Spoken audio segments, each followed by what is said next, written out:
네, 오늘도 많은 분들이 전화 연락, 문자 연락 주고 계십니다. 아무래도 좀 시장이 많이 밀리고 있기 때문이겠죠. 여러분들 종목 고민 갖고 계신다면은 지금 바로 연락 주시면 됩니다. 전화번호는 022000-4919번이고요. 또 문자와 유튜브 채팅창도 활짝 열려 있습니다. 문자 메시지 샵 2034로 종목명, 매수가, 비중 보내주시면 되고요. 유튜브 채팅창에도 지금 고민되시는 종목들 굉장히 많이 올려주고 계신데요. 여러분들 종목명, 매수가, 비중 이렇게 올려주면 네 분의 전문가가 냉철하게 상담 도와드리도록 하겠습니다. 네, 그럼 저희 대방의 첫 번째 시청자분의 고민 상담 만나보도록 하겠습니다. 시청자님 안녕하세요. 안녕하세요. 네, 반갑습니다. 네, 오늘 어떤 종목 고민되실까요? 저요 이수페타시스요. 네, 이수페타시스요. 매수가랑 비중은요? 29,800원에 20% 있어요. 아, 오늘 또 반도체가 전체적으로 밀리면서 그러니까요. 이수페타시스도 좀 밀렸거든요. 네, 우리 시청자님은 그래도 조금 뒤늦게 들어가셨나 봐요. 아우, 지금 생각하면 너무나 빨리 들어갔어요. 아, 네, 혹시 언제쯤 매수를 하셨을까요? 한 달 정도 됐나? 눈물 날라 그래요. 아, 그러니까요. 한 달 정도 되셨고요. 네. 29,000원에 매수했습니다. 그럼 네 분 통해서 의견 바로 들어보도록 할게요. 자, 네 분 준비되셨으면 팻말 들어주시죠. 과연 그래도 긍정의 의견이 굉장히 많습니다. 그러네요. 우리 시청자님 눈물이 나신다고 하셨는데. 아이고, 그러면 일단은 어떤 점을 또 유의할 게 있는지 네. 좀 냉철한 상담을 들어보기 위해서 중립 의견부터 한번 들어보도록 할게요. 조선을 매니저님께서 유일하게 중립을 들어주셨는데 뭐 어떻게 대응을 해봐야 될까요? 네, 이 종목 같은 경우는 뭐 지금 이제 현재의 시류에 맞는 그런 종목이긴 합니다. 뭐 잘 아시겠습니다만 다층 기판 MLB를 만드는 회사인데 이 MLB가 요즘 보면은 뭐 AI 관련해서 시스템 반도체나 여러 가지 쪽에 많이 들어가고 있죠. 근데 지금 이제 매출이나 영업이익도는 상당히 괜찮은 편입니다. 탄탄한 편인데 중요한 건 뭐냐면 지금 전체적으로 이제 매수세가 들어와야 되는데 매수세 유입이 좀 안타깝고요. 제가 보기에 그렇고 그리고 지금 외국인 쪽에서는 계속해서 매수가 지금 화면을 조금 크게 보여드릴게요. 네. 외국인들은 계속해서 지금 매수를 보여주고 있는데 기관이 지금 매도를 계속 하고 있어요. 기관 매도폭이 외국인 매도폭보다는 좀 작긴 합니다만 아마 공매도지 않을까라는 생각을 하고 있고요. 단지 지금 차트상으로 기본적으로 이제 기본적 분석은 좋으니까, 그러니까 매출이나 영업이익은 좋은데 중요한 건 뭐냐면 차트상으로도 지금 보면 횡보를 좀 옆으로 계속 해야 되는데 아직 지지가 다 끝나지 않았다라고 보여져요. 그래서 이 종목이 29,000원까지 사신 다음에 반등이 바로 나왔으면 좋겠는데 그 이후로 아시겠지만 삼성이나 SK 하이닉스 반도체 이슈가 나오면서 그게 이제 약간 긍정적인 이슈가 아니어가지고 지금 그것 때문에 지금 빠지고 있는데 전체적으로 지금 보시면 기술적 분석만 보시면은 지금 이제 이 양봉과 음봉이 조그맣게 지금 나오고 있는데 이게 한 3개 내지 5개 이상 안정적으로 지금 횡보를 지금 해야 됩니다. 근데 이게 정확하게 횡보를 하고 난 다음에 매수해야 되는데 시청자분께서 말씀하신 것처럼 너무 빨리 매수를 하신 것 같아요. 근데 좀 횡보를 좀 해주고 난 다음에 추이를 보면서 다시 한번 공략해도 늦지 않은 것 같습니다. 그래서 말씀드린 대로 5개 이상의 음봉과 양봉이 횡보하고 난 다음에 정확히 바닥 잡고 난 다음에 들어가셔도 좋을 것 같습니다. 횡보하는 약간은 좀 기다리는 구간이 좀 필요하다라는 말씀을 전해드렸어요. 우리 네. 시청자분께서 좀 참고하셔서 대응 전략 짜보셨으면 좋겠습니다. 네, 그럼 긍정 의견 한 분만 더 들어보도록 할게요. 앞서서 우리 신입섭 소장님께 반도체 섹터 관련해서 한번 여쭤봤었는데 네. 지금 좀 과열권인 것 같다라고 이렇게 말씀해 주셨거든요. 그럼에도 불구하고 이 이수페타시스 긍정 의견 남겨주신 이유가 있을까요? 네, 이제 과열권에서 빠져나오고 있기 때문이죠. 자, HBM 관련주를 한 거는 좋습니다. 무조건 일단 1등주에 붙어야죠. 그래야 그나마 시장에 빠져도 덜 빠지고 시장이 반등할 때 제일 먼저 반등해요. 지금 엔비디아가 지금 65.08이네요. RSI. 그냥 이거는 그걸로 생각하시면 돼요. 뜨겁냐 안 뜨겁냐. 70 넣으면 완전 뜨거운 물이에요. 30으로 가면 완전 차가운 물이에요. 그러니까 완전 너무 뜨거우면 손 대면 안 되고 너무 차가우면은 이제 손을 댈 때를 생각을 해야 되죠. 근데 그거는 극단적인 경우인데 지금 엔비디아처럼 극단적으로 올랐을 때 80을 넘어섰다가 지금 빠져나왔죠. 65로. 그리고 이제 10개월 선에 다 오고 있기 때문에 엔비디아도 여기 반등권에 든다고 보시면 되고 그럼 이제 우리나라로 넘어와야겠죠. 우리나라에서 제일 강한 거 뭐였죠? 한미 반도체. 여기서 지금 제일 강한 것들만 해놨는데 뭐 조금해서 안 볼 수도 있는데 확대해서 보세요. 네. 한미 반도체는 TC 본더라는 걸 만드는 후공정 장비 업체고 그 다음에 DIT는 전공정의 어닐링 장비예요. 수율을 높이는. 이게 SK 하이닉스 쪽을 타면서 강하게 갔죠. 그 다음에 후공정 쪽에서 또 리플로우 장비, PSK 홀딩스, 지금 여기에 밑에 전부 RSI가 있죠. 이수페타시스만 부품인데 얘도 HBM 관련주 중에 거의 탑2로 지금 들어가는 종목이죠. 보면은 지금 RSI 과열권에서 지금 빠져나오고 있죠. 이수페타시스도. 한미반도체도 조금만 더 빠져나오죠. DIT는 최근에 들어갔기 때문에 이제 과열권에 접어들었죠. 그리고 PSK 홀딩스는 어떻게 됐죠? 이미 빠져나왔다가 반등하고 있죠. 그러니까 우리가 이 밑에서 산 사람들은 이득을 얻고 팔 때를 고민해서 이번에 고점에 잘 팔았으면 아주 좋았고, 여기서 밑에서 못 사가지고 놓치신 분들은 언제 사야 되냐. 뜨거운 걸 사는 건 맞는데 이렇게 뜨겁게 70 이상 갔을 때 신규 매수하면 안 되는 거죠. 언제 사야 되냐. 이거 다 월봉입니다. 월봉에서 RSI가 과열권 밖으로 다시 빠져나왔을 때 그때 이동평균선 밑에를 받치는 걸 보고 사야 되는 겁니다. PSK 홀딩스가 이제 살 타이밍인 거죠. 얘는 먼저 조정을 받았기 때문에 반등이 나오는 거죠.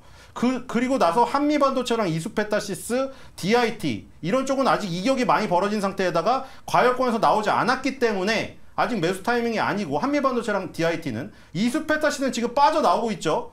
이 수치상으로는 59.14예요. 그리고 밑에 10개월 선이 와닿고 있죠. 10개월 선이 올라오고 있죠. 왜 10개월 선이 이제 올라오고 있죠? 10개월 이동평균선이라는 건 10개월은 상당히 긴 구간이기 때문에 봉이 먼저 빠바바박 갔죠. 근데 10개월의 이동평균을 선으로 그려야 되기 때문에 늦게 따라오죠.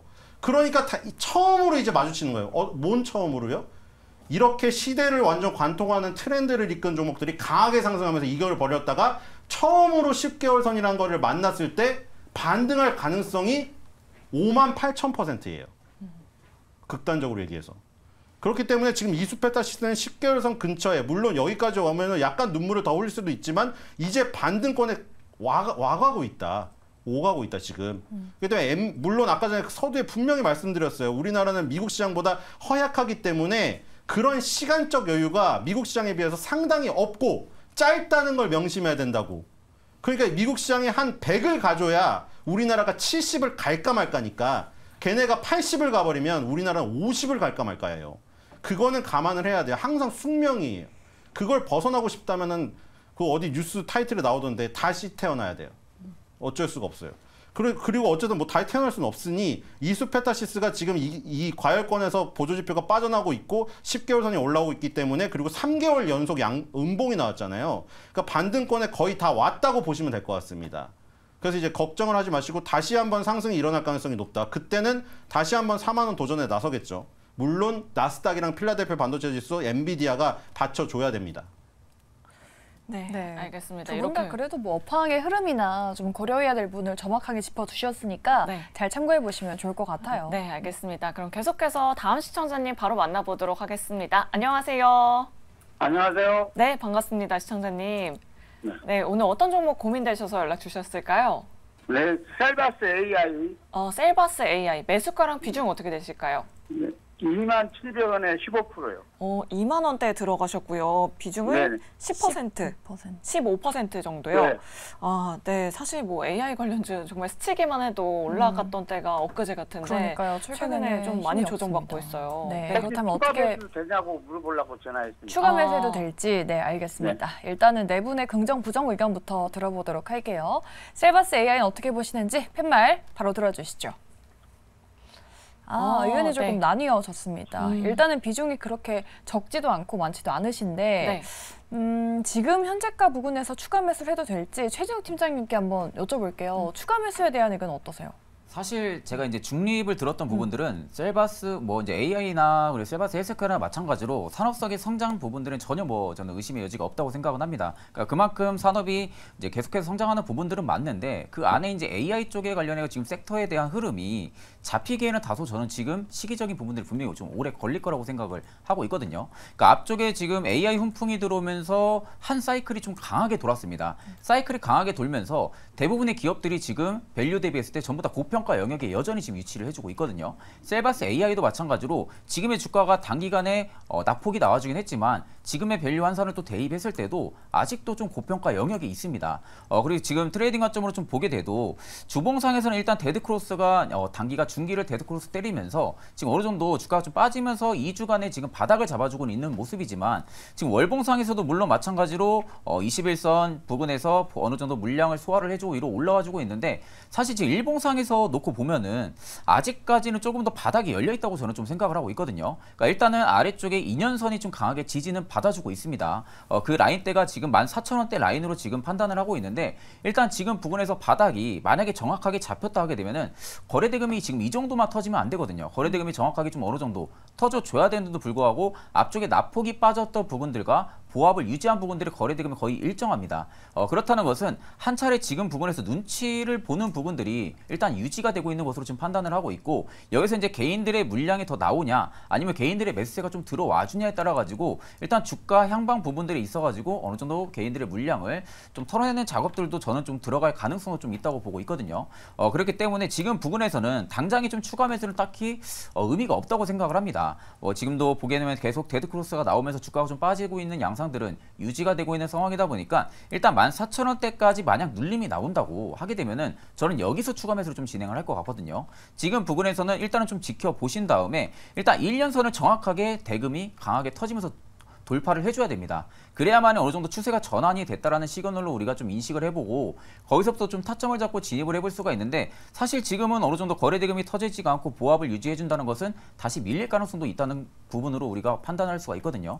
그렇기 때문에 14,000원대를 일단은 지지해주는지 그 여부를 먼저 체크하는 게 저는 좀 우선이라고 생각을 해서 중립 의견을 좀 드렸습니다. 네, 알겠습니다. 추가 매수를 만약 하신다면 14,000원 부근에서 해보자라고 이렇게 말씀해 주셨고요. 네. 그럼 긍정 의견 한 분 더 들어보도록 할게요. 이지은 본부장님께서 긍정 들어주셨는데 사실 뭐 AI 관련주들 최근에 뭐 거래량도 조금 많이 준 것 같고 모멘텀도 사실 조금 많이 부재한 것 같은데 네. 긍정 들어주신 이유가 있을까요? 네, 일단은 저는 뭐 AI 시장이 이제 앞으로 내년으로 해서 또 계속 좋아질 거라고 생각하는 부분도 있지만 또 미국의 이제 외국 빅테크 기업들도 지금 2024년에 AI 쪽에 투자 쪽이나 이런 부분들을 계획을 굉장히 많이 세워놓은 상태라서 2024년 내년에도 계속되는 소식들이 나올 수 있어서 그것들이 우리나라 AI 관련주들의 모멘텀으로 작용할 수 있다고도 생각을 하지만 그거와 덧붙여도 또 셀바스 AI 같은 경우에는 9월 달에 셀바스 헬스케어의 모멘텀 으로 굉장히 주가가 큰 폭으로 상승을 했었는데요. 일단 셀바스 헬스케어 같은 경우에는 의료 AI 관련주인데 지금 AI 쪽이 또 범위가 굉장히 많이 또 나눠져 있는 부분 중에서 저는 의료 AI 쪽은 가장 좀 빨리 그리고 가장 시장이 올라올 때 반등이 좀 빨리 나올 수 있는 쪽이라고 생각을 하는데 셀바스 AI 같은 경우에는 지금 다른 AI 기업들이 좀 적자가 많은데 유일하게 또 흑자를 내고 있는 기업이기도 하고요.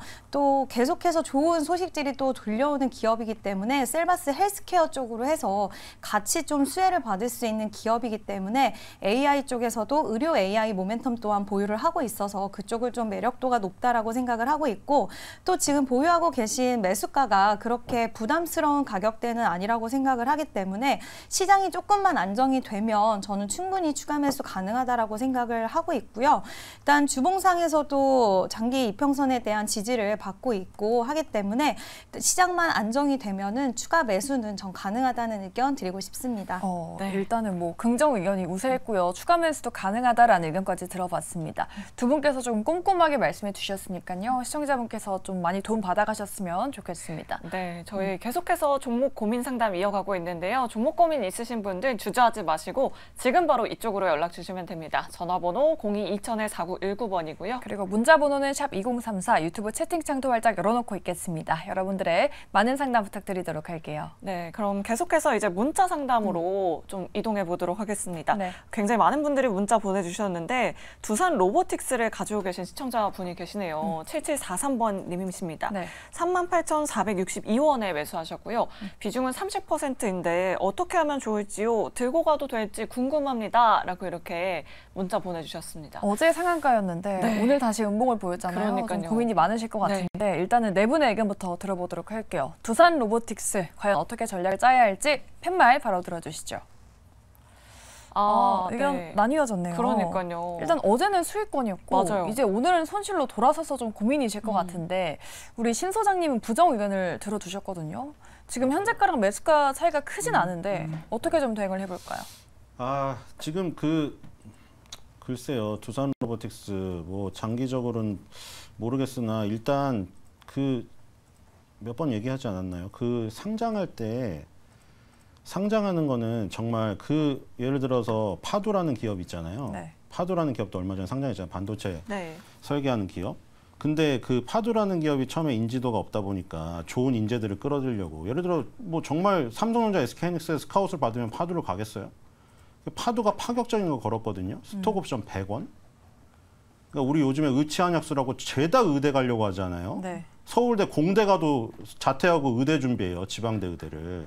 근데 왜 그러냐면 그게 안정적이어서 그런 거거든요. 근데 유일하게 의대 안 가고 의대생들을 누릴 수 있는 게 상장밖에 없는 것 같아요. 그러니까 지금 파도 직원들은 공대를 나와가지고 반도체에서 종사를 하다가 파도를 들어가가지고 100원짜리 스톡옵션을 받았는데 100원에 팔 수가 있어요. 스톡옵션으로. 100원에 살 수가 있는 거죠. 주식을. 엄청난 혜택이죠. 그러니까 이건 무슨 얘기를 하는 거냐면 최초에 투자를 했던 엔젤 투자사들의 자금이라던가 아니면 최초의 창업 멤버들에게는 상장이라는 것이 축복이죠. 한순간에 거의 뭐 100만 장자급으로 올라갈 수 있는 그거죠. 그런데 상장을 하고 사는 일반 투자자들은 그만큼 불리하다는 거죠. 상장했을 때 고스란히 모든 혜택들은 처음에 초기 멤버 아니면 초기에 투자를 했던 엔젤 투자 자금의 전부 혜택이 돌아간다는 거죠. 그리고 당연히 상장할 때 모두 다 비교 기업을 싹 다 세계 최고의 기업으로 끌고 오죠. 크래프톤이 예전에 월트 디즈니를 끌고 왔다가 퇴짜를 맞은 적이 있어요. 근데 왜 그런 일이 벌어지냐면 당연하죠. 내 새끼를 키워갖고 상장을 하는데 세계 최고의 기업과 비교해서 최고의 대우를 시장이 가장 좋을 때 뜨겁게 대비하기를 원하는 거죠. 뜨겁게 대비하면 대비할수록 반대로 말하면 그날 이제 새로 사는 사람들은 굉장히 불리한 가격에 살 수밖에 없다는 거죠. 세계 최고로 최고의 순간에 가장 빛날 때 최고의 몸값을 받고 상장을 시켰으니까요. 그거를 뛰어넘으려면은 엄청난 상장할 당시에 모든 비전을 뛰어넘는 엄청난 뭔가를 보여줘야 됩니다. 근데 그게 계속해서 나올 것인가? 굉장히 의문이 되죠. 지금 예를 들어 두산 로보틱스가 협동 로봇 시장에 1위였는데 상장이 안 돼서 두산이 올랐다가 이제 두산 로보틱스가 오르니까 두산이 빠졌죠. 레인보우 로보틱스가 있고 뉴로메카가 있습니다. 우리나라에서 이 국산 기업 말고는 덴마크의 유니버셜 로봇인데 그거는 미국의 테라다인이라는 기업이 인수해 갔어요. 물론 테라다인이 지금 빠지는 건 얘는 반도체가 있기 때문에 빠지는데 어쨌든 간에 이 로봇을 가진 유니버셜 로봇을 갖고 있는 테라다인도 일단 지금 전저점을 깨기 직전이고요. 유로메카, 레인보우 로보틱스 다 마찬가지고 두산 로보틱스도 마찬가지입니다. 그러니까 굉장히 불리할 수밖에 없는 거죠. 물론 왕창 빠지고 나서 밑에서 산 건 좋았어요. 조금 이렇게 식고 나서 우리가 잘 봐야 되잖아요. 결혼식 날 너무 신랑 신부가 이쁘고 멋진데 그 사람들의 민낯을 집들이 가서 봐야 되거든요. 보고 나서 사신 거예요. 그거는 그나마 다행이에요. 화장 싹 다 지우고 턱시도 드레스 다 벗고 추리닝 입었을 때 모습을 본 거예요. 보시고 샀긴 했지만 그렇다고 하더라도 확인이 안 됐다 아직. 기간적으로 저는 6개월 이상을 봐야 된다고 생각이 됩니다. 그 사람 집에 매일매일 놀러 가서 그 사람이 양치를 하고 밥을 먹고 그런 걸 다 보고 나서 정말 민낯을 보고 결혼식 때 그 모습이 진짜였구나 하면은 확인 작업을 거치고 사는 게 늦지가 않다. 굳이 여기서 막 다 떠들고 뜨겁게 물론 상장하고 나서 그냥 주구장창 오른 경우도 있는데 그런 케이스를 우리가 확률적으로 전부 다 계산해가지고 여기다 할 무슨 저기가 아니에요. 우리가 무한 자원으로 계속 빠른 무한처럼 미네랄이 그게 아니기 때문에 돈이 한정되어 있잖아요. 그렇게 실험을 하다가 다 깨지면 이제 이런 거 할 돈이 없는 거예요. 그러니까 두산 로보틱스는 지금 본전을 찾고 이익이 나는 선에서 정리하는 것을 권해드리겠습니다.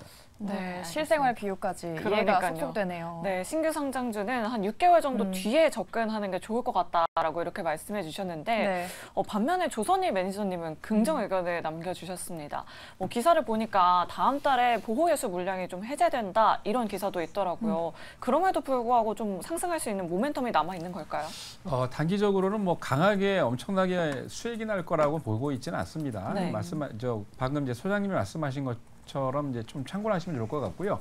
다만 이제 어제 급등이 이제 뭐 여러분들이 뭐 두산 로보틱스에 대해서는 내용을 다 알고 계시기 때문에 그걸 설명하는 것보다 그냥 기술적인 차트 분석상 어제 뭐 시간의 거래에서는 상한가까지 들어갔었죠. 근데 어제 급등하면서 상장을 지난 10월 5일 67,600원 하고 난 다음에 거의 한 이게 어제 가격이 32,000원대였으니까 거의 한 50% 이상을 한 달 만에 날아간 겁니다. 그래서 어제 매집보다는 뭐 단기적으로 거래가 들어왔던 게 거래가 터졌던 게 기본적으로 50% 이상 급락을 하고 난 다음에 이게 반사이익을 받을 또는 기본적으로 너무 낙폭과대됐다는 이슈가 부각이 되면서 올라왔는데 보통 급등을 하고 난 다음에 이게 제가 보기엔 아직 물량이 다 빠져나간 것 같지는 않아요. 그러니까 어제 상한가나 또는 급등할 때 들어왔던 물량들이 다 빠져나갔다고 볼 수는 없는 거고요.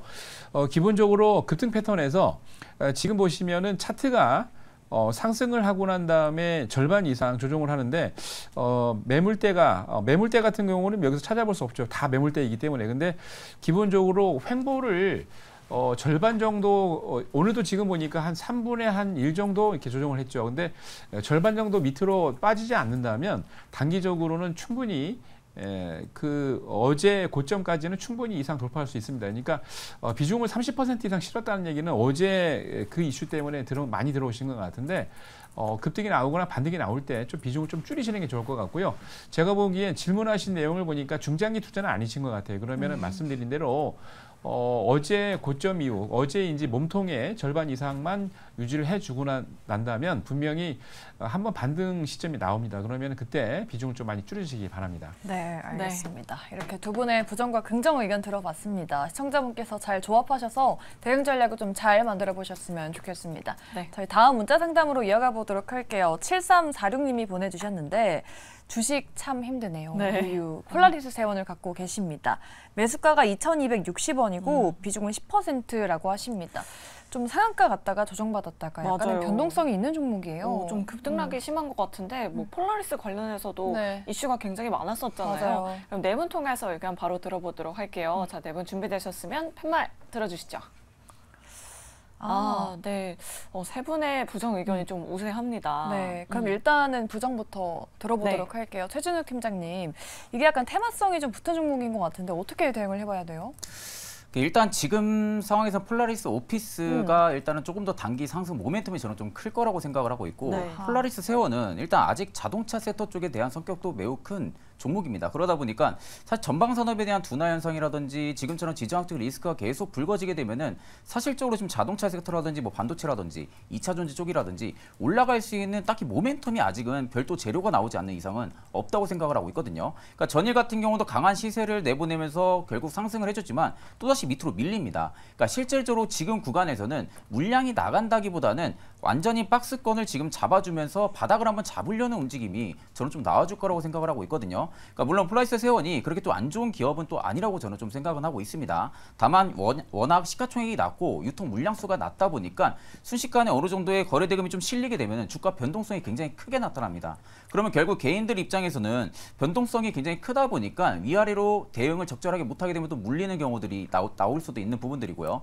아니면 또 운이 좋게 또 수익을 또 수익권에서 도달을 하다가 또 수익 실현을 하시는 분들도 계실 텐데 사실 지금 부분에서는 중장기 입형도 전부 다 이탈을 해주고 있는 상황에서 결과론적으로 지금 부분에서 내가 굳이 신규 매수로 들어간다고 하게 되면은 폴라리스 세원을 과연 매수를 할까? 라는 관점은 저는 여전히 유효하다고 생각을 하고 있거든요. 주봉상에서도 앞전에 올렸던 주봉이 거의 반절 밑에까지 다시 밀린 상황입니다. 그렇다는 것은 지금 뭐 24일선이나 48일선 중기평선을 전혀 돌파를 못 해주고 있다는 소리가 되는 거거든요. 그러니까 지금 부분에서는 거래량 대비해서 캔들의 움직임 폭이 굉장히 큰데 오히려 지금 상황에서는 변동성이 조금 더 부각이 될 수 있는 시기이지 오히려 지금 바닥이 잡혔다고 확실하게 체크를 한 다음에 뭐 추가 매수로 조금 더 들어간다든지 이럴 경우는 저는 조금 더 비중이 오버가 될 가능성은 저는 크다고 보고 있습니다. 그렇기 때문에 지금 부분에서 만약 월봉상으로 오늘 마감을 해줬을 때 양봉으로 마감은 해줬지만 다음 달부터 시작을 했을 때도 다시 음봉으로 밀린다고 하게 되면은 저는 한 번 더 최저가를 잡아줄 가능성도 일단은 열어두시는 게 좀 좋다고 보고 있고요.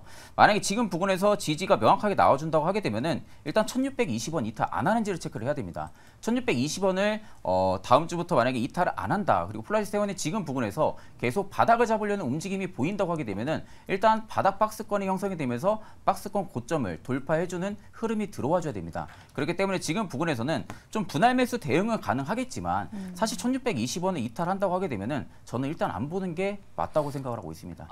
네, 손절가를 1,600원대로 잡아주셨으니까요. 우리 시청자님 잘 참고해 보시길 바라겠습니다. 네. 계속해서 다음 시청자님도 만나보도록 할 텐데요. 3070번님께서 네. 현대바이오를 가지고 계십니다. 매수가는 38,600원에 비중 15% 들고 계신데요.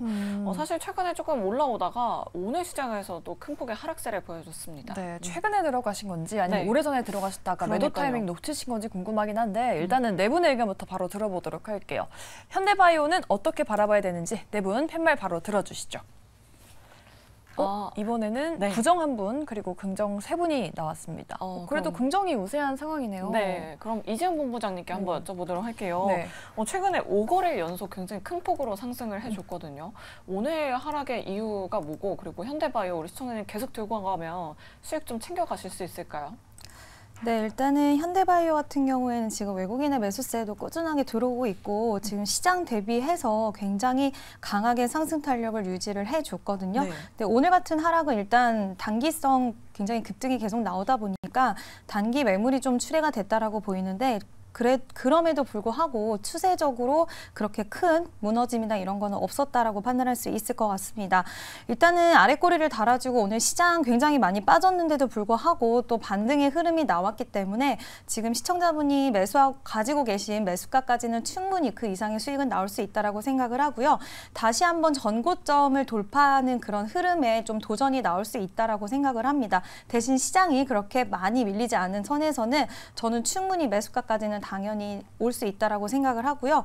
보유하고 계시면 좋은 결과 나오실 수 있다라는 부분 말씀드리고 싶습니다. 네, 알겠습니다. 현대바이오까지 문자 상담 도와드렸고요. 저희 전화와 문자 모두 받고 있습니다. 전화번호는 02-2000-4919번, 02-2000-4919번이니까요. 지금 바로 전화 주시면 되겠고요. 또 문자 메시지 그리고 유튜브 채팅창도 활짝 열려 있으니까요. 여러분들 고민되시는 종목들 저희한테 보내주면 네 분의 전문가가 냉철하게 상담 도와드리도록 하겠습니다. 네, 그럼 저희 이제는 전화 상담으로 다시 넘어가 보도록 하겠습니다. 다음 시청자분 만나보도록 할게요. 시청자님 안녕하세요.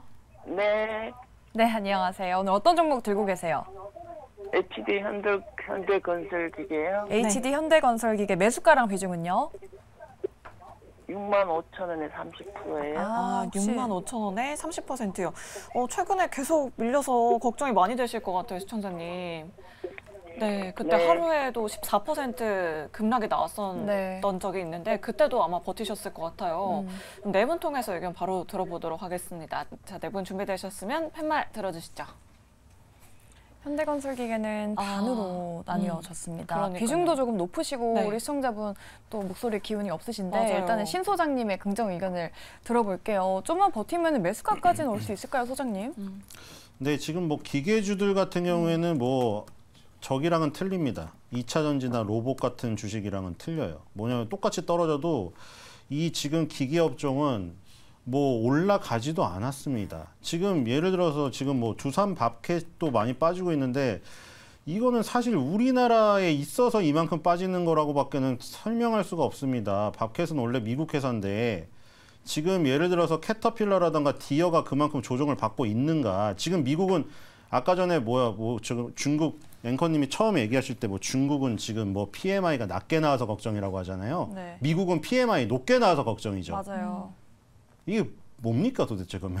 아이러니. 물가가 낮아져도 걱정인 거고 높아져도 걱정인 거잖아요. 네. 그러니까 물가는 천천히 상승하는 게 제일 좋다는 결론이죠. 물가가 낮아지면 디플레이션이고 물가가 너무 올라가면은 초하이퍼 인플레이션이 오는 거예요. 그러니까 둘이 극단으로 가고 있죠. 지금. 근데 중국이 PMI가 떨어진다는 것은 왜 안 좋냐면은 그러면 아무도 생산 활동을 안 합니다. 노동자들이 자기가 뭐 예를 들어 사업장을 운영하는 사업주가 파는 물건 가격이 떨어지면 누가 사업을 하려고 할 것이며 그러면 사업주가 장사가 안 되니까 임금을 줄이겠죠. 그럼 노동자들이 누가 취업을 하려고 하겠어요. 그러니까 가장 최악의 경우죠. 그러니까 그걸 살리려고 지금 중국은 뭐 하고 있죠?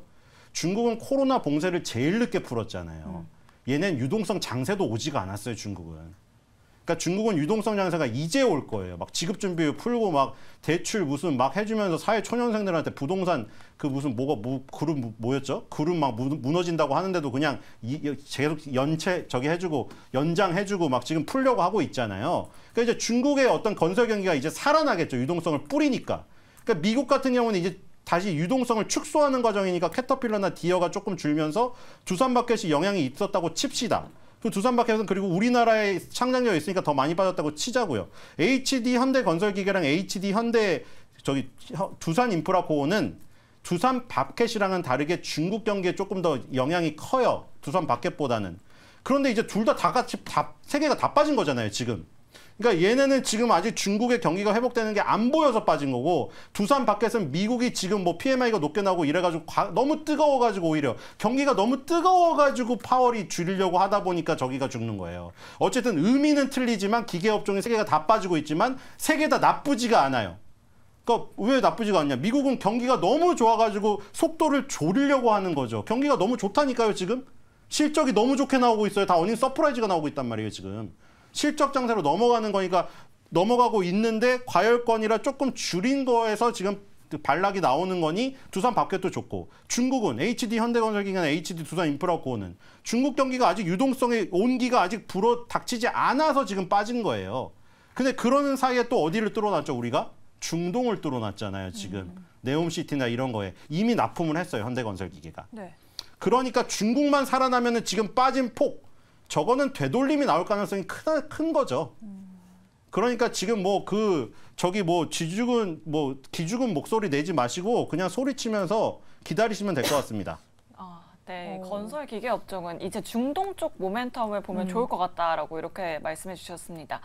근데 HD 현대 건설 기계 최근에 14% 조정 받았었는데 맞아요. 3분기 어닝 미스 소식 때문에 주가가 계속 흘러내렸어요.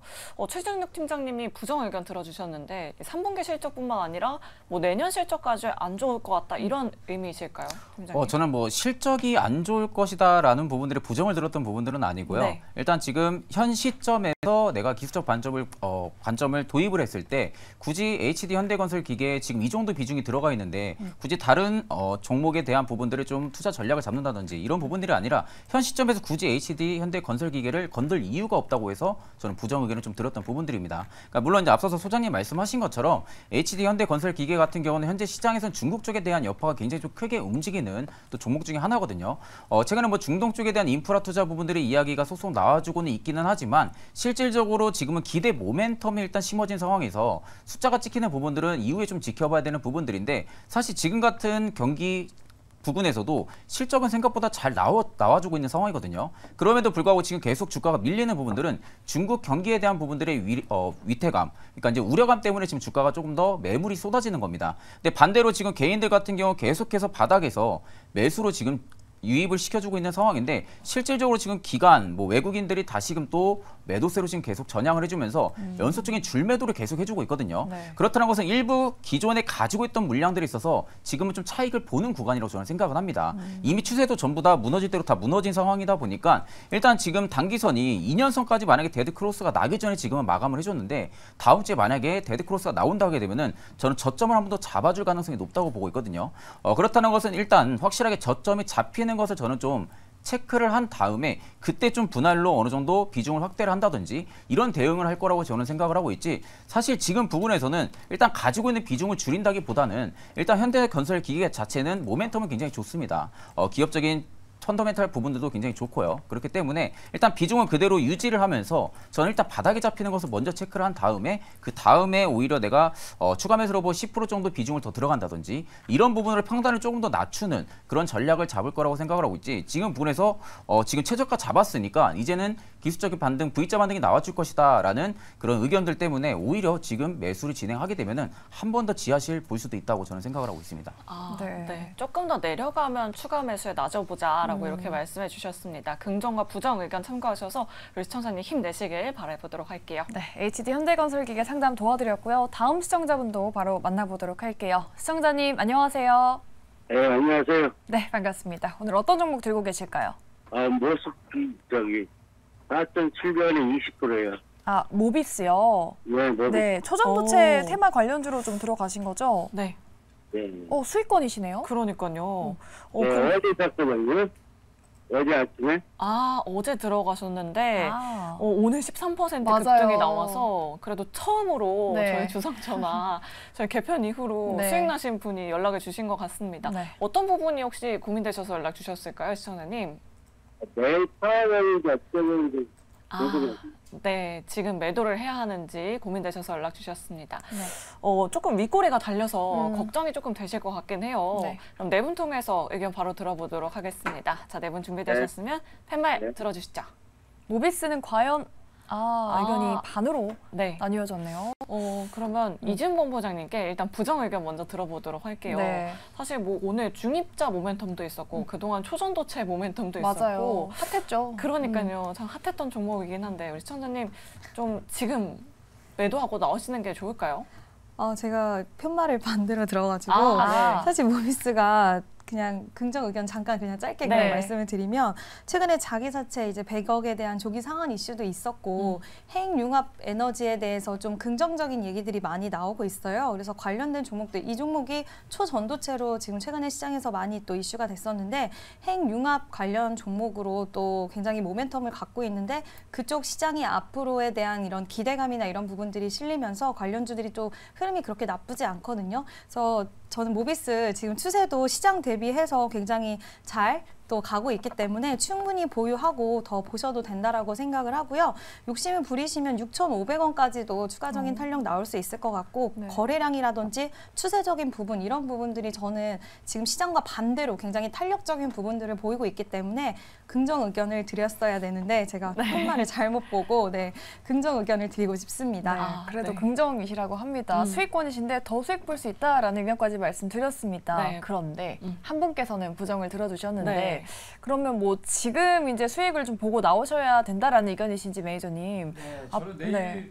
내일 만약에 이제 단기 급등이 나오면 내일 매도를 하실 거는 권합니다. 보통 이제 이게 급등을 하고 난 다음에 보통은 이게 딱지가 안 붙는데 오늘 기본적으로 딱지가 붙었고 거기다가 시간의 거래에서도 지금 빠지고 있어요. 보통 오늘 보면은 급등을 하고 난 다음에 급등 패턴에서 주가가 살아있는 종목들은 시간의 거래에서 원래 빨간불이 들어와서 다음날도 강하게 슈팅이 나오기 마련인데 지금 뭐 시간의 거래 보시면 아시겠지만 아나스인 거 보면 그렇게 지금 강하다고 저는 보고 있지 않습니다. 그래서 이게 뭐 다 아시겠습니다만 초전도체부터 시작을 해서 핵융합 거기다가 17일 날 발표한 내용에 이제 자기사체 관련된 거 지난 10월 17일이죠.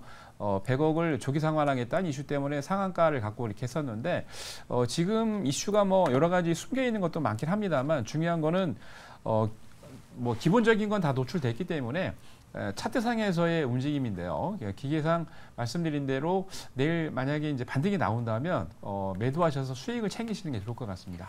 네, 지금 모비스 시간의 거래에서는 하락세 보여주고 있다라고 하신 점 참고해 보시면 좋을 것 같고요. 네, 긍정과 부정 의견 모두 확인해 보시면 좋을 것 같습니다.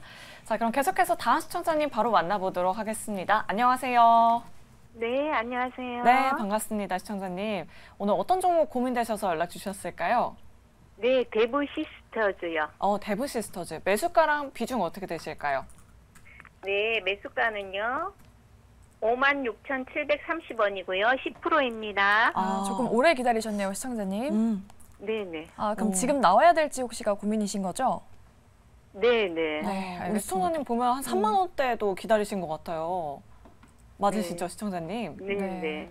많이 오래 기다리셨을 네. 것 같은데 일단 빠르게 들어보도록 하겠습니다. 대부 시스터즈 어떻게 봐야 될지 네 분의 의견 바로 들어주시죠. 그래도 긍정이 우세하네요. 네. 최근에 뭐 게임주도 그렇고 대부 맞아요. 시스터즈 자체가 이제 주가가 조금 살아나고 있는 것 같은데 이 종목 더 가져가야 될지 최진호 팀장님께 한번 여쭤보도록 할게요. 대부 시스터즈 좀만 더 기다리면은 매수가까지 가능할까요? 저는 사실 대부 시스터즈 같은 경우 쿠키런 IP가 굉장히 기대가 좀 되고 있는 기업 중에 하나거든요. 그러니까 지금 실생활에서도 보게 되면은 많은 사람들이 일전에는 뭐 리니지 라이크 게임들, 뭐 MMORPG 이런 쪽에 대한 부분들의 편파가 굉장히 좀 컸었습니다. 그쪽에 대한 게임이 재미성이 굉장히 좀 높았었다 보니까 많은 분들이 좀 진행을 했었던 부분들인데 이제는 좀 많이 시기적인 부분들이 지나면서 최근에 이제 사람 지하철 부분들이나 뭐 버스를 타고 다니면서 게임을 하는 것을 보면은 대부분 다 원터치 게임들을 많이 하거든요. 그러니까 쿠키런 같이 다양한 내가 한 손 동작으로 충분히 할 수 있는 이런 게임들에 대한 수요가 증가를 해주고 있다는 겁니다. 그럼 결국 캐주얼 게임에 대한 부분들이 증가를 해주고 있다는 건데 이미 중국 시장은 캐주얼 게임이 지금 흥행에 거의 성공을 한 상황이거든요. 그러니까 MMORPG 부분들은 중국 시장이 국내 시장을 따라가지 못하는 아직 그런 상황이다 보니까 캐주얼 쪽에 대한 부분들이 계속적으로 컬처랜드를 통해 가지고 성장성을 만들어내고 있습니다. 거기에 데브 시스터즈 같은 경우가 쿠키런 같은 경우는 이미 흥행을 했던 게임이기도 했고 일단 지금 재무적인 부분들이 굉장히 안 좋은 상황이긴 해요. 재무적인 부분들이 안 좋긴 하지만 지금 상황에서 한 2024년도 되게 되면 지금 흑자로 전환이 될 것이라는 좀 예상치가 나와 있는 상황입니다. 그래서 24년 이후로 계속해서 영업이익이 지금 두 자리 숫자 이상으로 지금 꾸준하게 올라가 주려는 지금 기대감을 지금 가지고 있는 상황이거든요. 그렇다는 것은 지금 전반적으로 게임주들이 중국에 대한 영향 그리고 게임주의 다소 부족한 모멘텀 이런 부분들로 지금 주가가 좀 빠졌던 부분들이지 사실 데브 시스터즈의 어느 펀더멘탈 부분들이 좀 문제가 돼서 빠졌다기보다는 오히려 지금은 업황 부분들 때문에 좀 빠졌다고 저는 좀 생각을 하고 있습니다. 그렇기 때문에 좀 긍정 의견을 들었던 부분들이고 일단 지금 일봉상에서도 보게 돼도 바닥에서 지금 추세를 돌리려는 모습들이 꾸준하게 들어와주고 있어요. 그러니까 지금 바닥권에서 꽤 오랜 기간 동안 박스를 잡아주고 있는 상황입니다. 이 박스를 지금 돌파해주는 게 관건인데 돌파해줄 만한 마땅한 상승 모멘텀이 아직은 좀 없는 상황이다 보니까 어느 정도 지금 바닥을 좀 기고 있는 모습들이 계속적으로 나와주고 있다. 그렇다는 것은 결국 저가는 잡혔다고 저는 생각을 합니다. 최근 저가가 33,000원대 여기가 지금 역사적인 저가는 좀 잡혔다고 저는 좀 생각을 하고 있고요. 33,000원대는 충분하게 저는 지지가 확실히 나와줄 거라고 보고 있고 일단 지금 1년선을 돌파해 주려다가 살짝 밀리고 마감을 해줬습니다. 다만 밑에 지금 뭐 6개월선이 또 버텨주고 있는 상황이고 보통적으로 이렇게 이격이 많이 벌어져 있는 상황에서 중장기 이평을 돌파를 해줄 때 거래대금이 일정 부분 어느 정도 실려준다고 하게 되면은 이것은 개인들이 올린다기보다는 어느 정도 좀 자금력이 큰 부분들이 지금 대금을 넣어서 올려주는 부분이라고 생각을 할 수가 있기 때문에 저는 오히려 지금 부분에서 한 56,000원대까지는 슈팅이 한번 나올 거라고 생각을 하고 있거든요. 56,000원대를 만약에 저항대를 맞고 떨어진다라고 하게 되면은 일단 또다시 1년선까지 밀릴 가능성은 있다고 봅니다. 다만 지금 부분에서 추세를 유지해주면서 꾸준하게 있다가 급등이 나오게 되면 56,000원 선을 일단 돌파해준다 하게 되면 저는 거기서부터는 데브 시스터즈가 추세가 바뀌었다라는 관점으로 좀 볼 수가 있다라는 관점으로 좀 말씀을 해드리고요. 그렇기 때문에 56,000원을 일단 돌파해주는지 여부를 좀 체크를 하신 다음에 거의 매수가 부근일 겁니다. 매수가 부근에서 저는 어느 정도 비중을 줄이실 이유는 없다고 생각을 합니다. 10%도 그렇게 저는 크다고 생각을 안 하고 있기 때문에 지금 부분에서는 일단 그대로 비중을 유지를 하시고요. 56,000원 충분히 돌파가 나온다라고 하게 되면은 저는 일단 64,000원대까지는 계속 가져가 보셔도 나쁘지 않을 거라 보고 있습니다. 알겠습니다. 네. 가격 전략까지 이렇게 꼼꼼한 데브 시스터에 대한 상담 도와드렸으니까요. 잘 기억해 보시면 좋을 것 같습니다. 저희 다음 시청자분의 전화 상담도 도와드리도록 할게요. 시청자님 안녕하세요. 안녕하세요, 시청자님.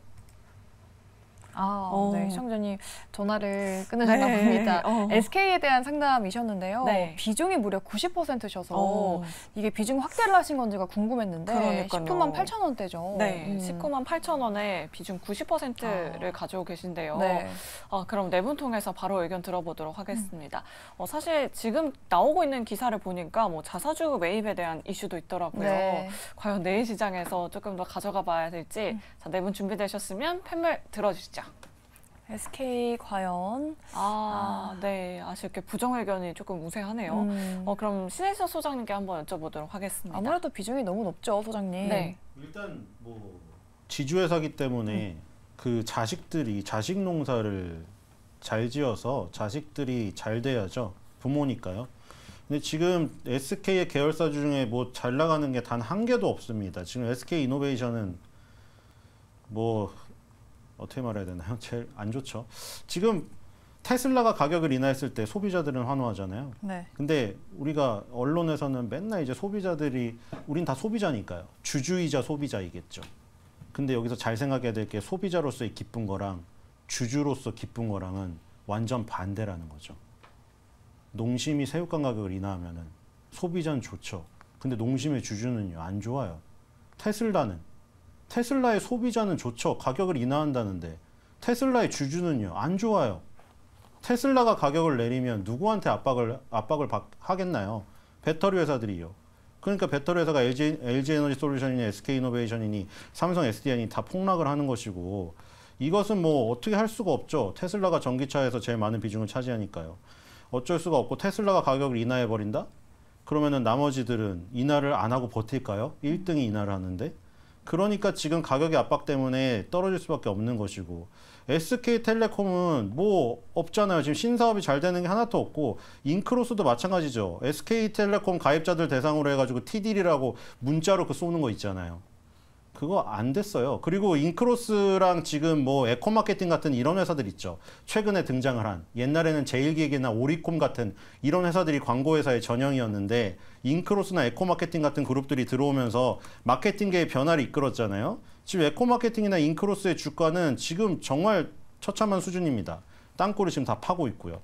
그러니까 지금 좋은 게 하나도 없죠. SKC도 마찬가지죠. 코로나19 때 조금 뜨려고 했었더니만 다시 제자리로 돌아왔어요.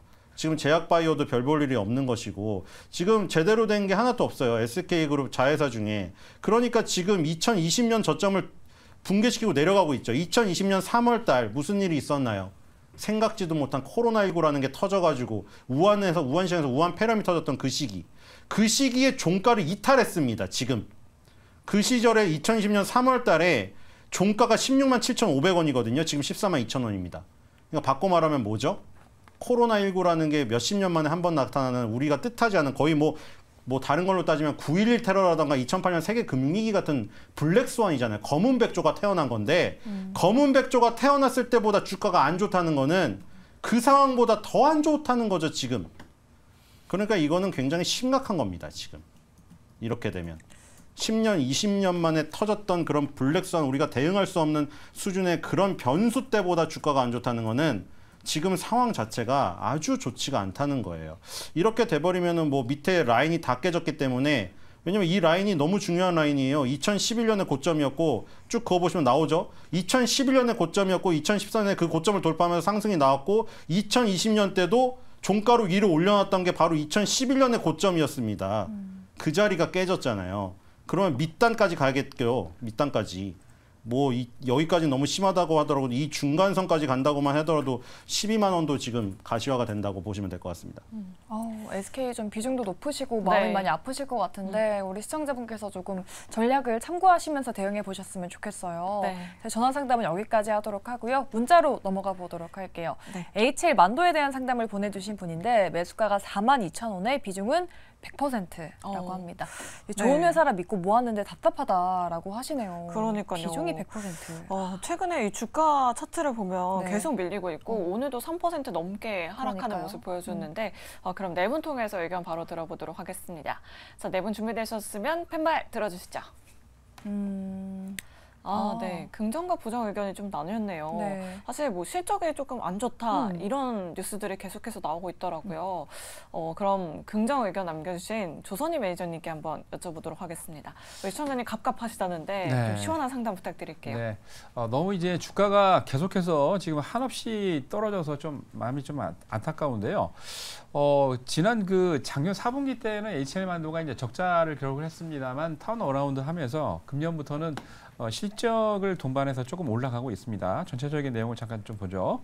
그래서 우선은 이제 실적이 작년 이후에 작년 보시면은 4, 4분기 때는 작년에 적자가 났었죠.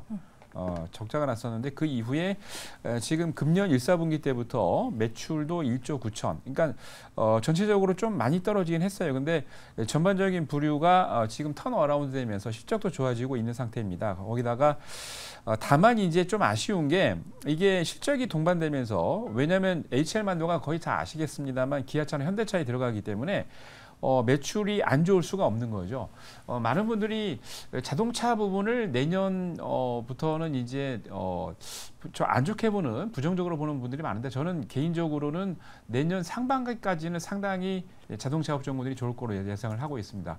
기아 현대차를 여러분 보시면 아시겠지만은 전년 대비 계속해서 금년 분기마다 신고가를 매출과 영업이익이 신고가를 찍고 있는데 너무 안타까운 건 주가가 좀 못 가서 좀 안타깝죠. 근데 이게 조만간 대장주가 이제 현대차, 기아차인데 대장주들이 힘을 못 쓰니까 지금 이런 모습이 보이고 있는데 만도 같은 경우에도 말씀드린 대로 내년 상반기까지는 충분히 실적이 좋다라고 제가 예상을 하고 있고요. 그렇기 때문에 분명 매수 가격이 42,000원인데 이제 너무 조금 한 종목에다가 100% 뭐 올라가는 종목 쉽게 얘기해서 요즘 보면은 뭐 굉장히 강하게 올라가는 종목들이 몇 개 있긴 합니다만 그런 종목에 비중을 많이 실었으면 좋은데 떨어지는 종목에다 너무 실고 난 다음에 요즘같이 특히 이제 글로벌 악재가 나오면서 요즘 같은 경우에도 매도가 너무 지금 많이 반대 매매가 나오면서 그러면서 지금 이런 모습을 지금 보이고 있는 것 같습니다. 근데 비중을 나중에 본전까지 오시면은 원래 매수 가격까지 오시면 비중을 좀 줄이시고요. 정말 제가 보기에는 충분히 바닥을 잡고 난 다음에 반등이 나올 수 있는 여력이 있는 것 같습니다. 근데 말씀드린 대로 1등 종목인 현대차 기아가 움직여야 되기 때문에 그거 주가를 좀 모니터링 하시면서 보시면 좋을 것 같고요. 내년 상반기 때까지는 충분히 제가 보기에는 기술적으로 반등이 나올 것 같으니까 그 기대하셔서 말씀드린 대로 한 종목에 너무 100% 갖고 계시면 장이 이렇게 안 좋을 때 다른 종목들 빠질 때 빠지고 지금 보시면은 반등도 없죠. 거기다가 다른 종목도 올라갈 때 또 안 올라가면 정말 속상합니다. 그러니까 비중 한 종목에 100% 하지 마시고요. 반등 나올 때 말씀드린 대로 매수 가격 오면 비중을 좀 줄이셔서 포트폴리오를 한 개가 아니고 한 두세 개 정도로 만드시기 바랍니다. 네, 내년 상반기까지는 좀 지켜보자, 그리고 비중을 좀 줄여보자라는 의견 남겨주셨습니다. 우리 시청자님 잘 참고해 보시길 바랄게요. 네. 이렇게 오늘 저희가 준비한 상담 다 도와드렸고요. 이제 내일장 전략을 짜봐야겠죠. 네. 저희가 이번 주부터 이제 시장 전략을 준비해드리고 있는데 한 주 평부터 먼저 들어봐야겠어요. 최진욱 팀장님은 요즘 시장 그리고 앞으로의 시장에 대해서 어떤 말을 좀 준비해 주시겠어요?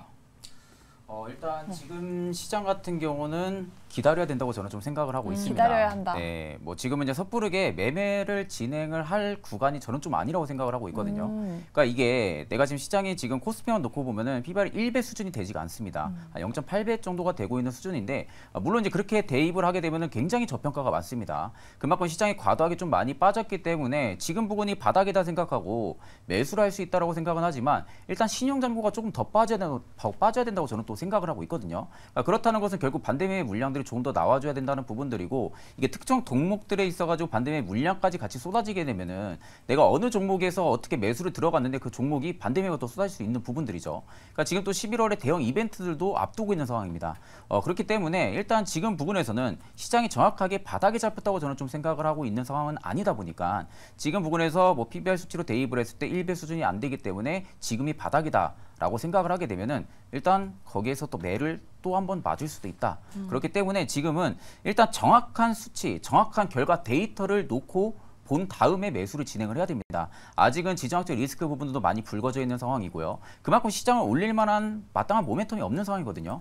이런 상황에서 오히려 바닥으로 많이 빠졌다고 실적 좋은 애들이 바닥까지 많이 빠졌다고 해서 매수를 하게 되면은 전 앞서서도 말씀드렸다시피 지하실도 볼 수 있는 그런 경험들을 무조건 할 수 있다고 생각을 하고 있기 때문에 지금은 일단 가지고 있는 현금 자산들을 그대로 그냥 꽁꽁 묶어두는 게 좋다고 생각을 하고 있습니다.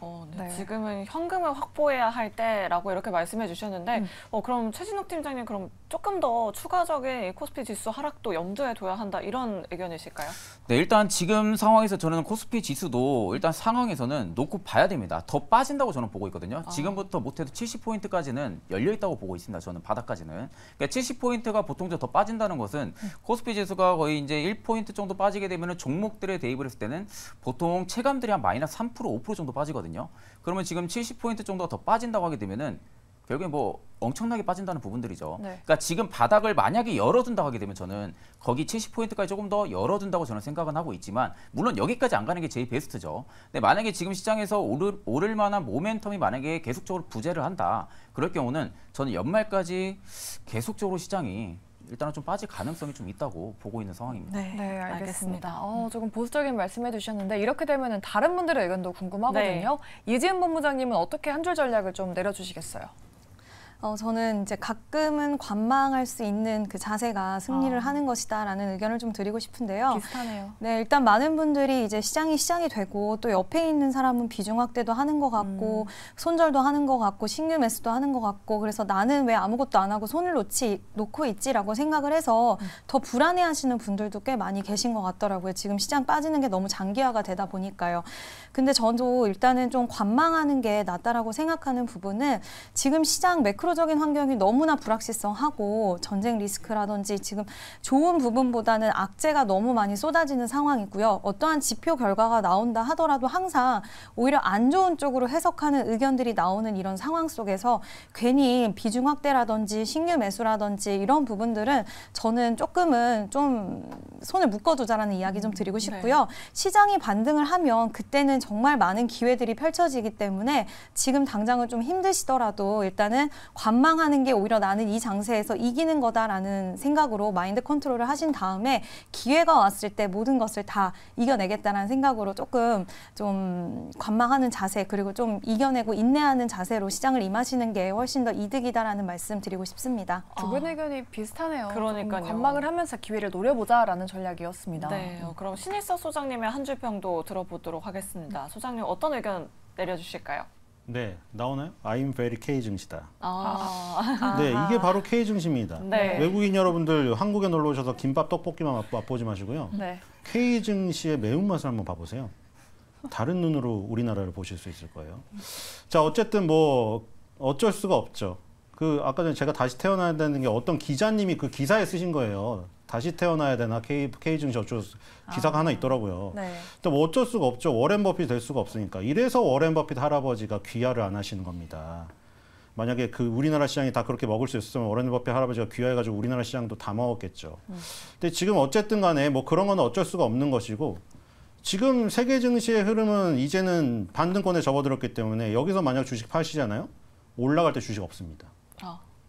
미국 증시 급등하고 우리나라 갭상승할 때 갭상승한다고 또 못 사요. 가만히 있으시면 될 것 같고요. 다우 산업지수 20개월 선에 왔고요. 나스닥 지금 10개월 선에 접근했죠. 10개월 선에 딱 붙어 있죠. 그리고 필라델피아 반도체 지수 마찬가지죠. 20개월 선에 근접했죠. 그리고 지금 왜 우리나라가 열받냐면은 니케이랑 대만을 보세요. 니케이 1위가 도요타 자동차거든요. 도요타 자동차랑 현대차, 기아 이 차이 보실래요? 도요타 모터스 차트 이러거든요. 지금 저러니까 안 빠지죠. 그리고 그래서 지금 그 도쿄 증시 니케이 225 10개월 선에 근접했죠. 10개월 선에 근접한 데다가 2020년 고점이에요. 지금 강력한 지지권이죠. 그 다음에 대만도 보죠. 대만은 TSMC가 1인데 TSMC가 지금 이 모습이거든요. 딱 똑같아요.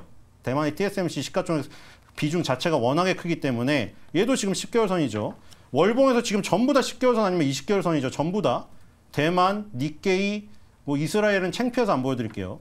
대만, 니케이, 무슨 필라델피아 반도체 지수, 도요타 전부 다 지금 월봉상 굉장히 중요한 지지권에 온 데다가 월봉으로 과열권도 아니에요. 지금 투자할 땐 맞는데 투자할 시기는 맞는데 우리나라가 변동성 자체가 워낙 높고 체력이 너무 약해서 문제인 거예요. 다른 나라들은 솔직히 아쉬울 게 없죠. 니케이 증시 여기서 조정받아봐야 뭐합니까? 너무나 예쁜 조정이죠. 지금 이거. 여기서 조정받으면 차트만 눌림목되고 상승 N자의 중간 다리가 나오겠죠. 여기서 만약에 다시 올라가면은 니케이 220은 35,000을 돌파하게 돼요.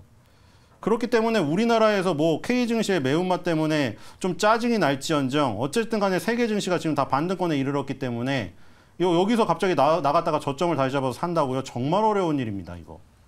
그때 돼서 주식이 없다니까요. 올라갈 때 주식이 없어요. 그러니까 지금 그냥 가만히 계시면 될 것 같습니다. 아, 네, 알겠습니다. 지금은 그냥 일단은 가만히 있자. 네. 지금 유튜브 채팅창에서도 사바 데이터님께서 K장 너무 매워요라고 이렇게 말씀해 주셨는데 네. 소장님 말씀처럼 K 증시만 왜 이렇게 많이 빠지는지 잘 모르겠습니다. 그렇다면 마지막 또 의견 들어보도록 할게요. 매니저님 어떤 주평 준비해 주셨는지 지금 시장 어떻게 대응을 해볼까요? 네, 저는 분할 매수의 관점이다라고 말씀드리고 싶습니다. 네. 지금 이제 많은 분들이 여기 계신 전문가님들도 그렇고 거의 대부분의 분들이 아직 멀었다라고 하시는데 저는 오히려 이게 기회인 것 같아요. 지난주에는 여러분들 주식만 갖고 계신 분들에게는 현금을 만드는 방법을 말씀드렸죠. 지난주에 내가 갖고 있는 이 종목이 현재 매수가다, 그죠? 그때 분할 매도 하셨으면 지금 걱정 안 하셔도 될 겁니다. 왜냐하면 그때보다 더 많이 빠졌거든요. 자, 지금 여러분들이 어떻게 생각하셔야 되냐면 이제 12월 달이 얼마 안 남았습니다. 이제 내일부터 이제 11월인데요. 11월 달부터는 뭘 생각하셔야 되냐? 배당을 생각하셔야 됩니다. 그래서 배당 관련 종목들, 고배당 종목들이 9% 이상 조는 종목들이 엄청나게 많습니다. 지금 현재 시가 대비. 그래서 고배당 종목을 사서 여러분들이 12월 달까지 가지고 가서 내년에 배당에 대한 수익을 받을 것인지, 아니면 배당을 여러분들이 노려서 그 종목을 들어갔는데 이 종목이 많이 급등한다 그러면 배당 받을 필요가 없겠죠. 매도하시면 되는 겁니다. 거기다가 지금 여러분 화면에 왼쪽에 코스닥 지수가 나오고 있는데, 코스닥 지수 같은 경우에 코로나 사태 때 무려 260포인트가 빠졌는데 지금 7월 달 이후에 200포인트가 빠졌습니다. 무슨 이유입니까? 코로나 난 것도 아니고 뭐 지금 28 전쟁처럼 우리나라가 전쟁하는 것도 아닙니다. 다 뭐 때문에 그래요? 지금 그동안에 여러분들 내 돈이 아니고 남의 돈 갖고, 쉽게 얘기해서 이제 뭐 대출 받은 거 또는 주식을 가지고 담보를 잡았던 것들부터 시작을 해가지고 단기적으로는 하루 이틀 사이 신용들을 많이 썼기 때문에 그게 지금 많이 털리고 있는데, 지금 기관이나 외국인 같은 경우에도 대차라는 거는 공매도치기에 필요한 주식을 현금을 맡겨놓고 주식을 빌려오는 건데요. 한 달 사이에 무려 7조 원 이상이 빠졌습니다. 감소했습니다. 그 뜻은 외국인들 좀 팔고 있긴 합니다만 그동안 공매도셨던 종목들을 단기적으로 바닥을 잡고 있다라고 의식을 하고 현금화하고 있는 거죠. 외국인들이 지금 보시면 오늘 또 코스피에서 3,200원 매도했습니다만 매도하고 그 돈을 갖고 나가는 게 아닙니다. 왜 그러냐? 기본적으로 글로벌 증시에서 들어가는 포트폴리오에 글로벌 이제 유니버셜 펀드라고 그러는데, 그 펀드에는 기본적으로 각국의 주식 채권이 어느 정도 퍼센티지로 포함되어 있기 때문에 매도해서 갖고 나가지 않습니다. 다만 외국인 같은 경우에도 매수 포인트를 잡으려고 대기하고 있는 거죠. 제가 이런 때는 여러분들에게 충분히 지난주에도 여러분들 말씀드렸지만 현금 준비해야 된다라고 말씀드렸는데, 이렇게 조정이 될 때 여러분들 매수 기회를 삼으시고요. 뭐 다음 달 같은 경우에 바로 뭐 내일부터 우리나라의 코스닥에 잘 나가는 12개 기업, 싱가포르부터 홍콩에서 IR 시작을 하고요. 또 바이오 벤처 관련해 가지고 굉장히 큰 이슈가 있습니다. 그런 이슈 보면은 분명 업종이 나오는 종목이기 때문에 꼭 여러분 관심 있게 지켜보십시오. 네, 지금 위기를 오히려 기회로 삼아야 한다라고 이렇게 말씀해 주셨고요. 또 매니저님 공개 방송 그리고 네이버 밴드 찾아가면 더 알찬 정보 얻어가실 수 있으니까요. 여러분들의 많은 참여 부탁드리도록 하겠습니다. 네, 오늘 저희 주상전화가 준비한 순서는 여기까지입니다. 저희는 내일 이 시간에도 알찬 정보들 들고 찾아오도록 할게요. 오늘 방송 끝까지 시청해주신 여러분 고맙습니다. 여러분 안녕히 계세요.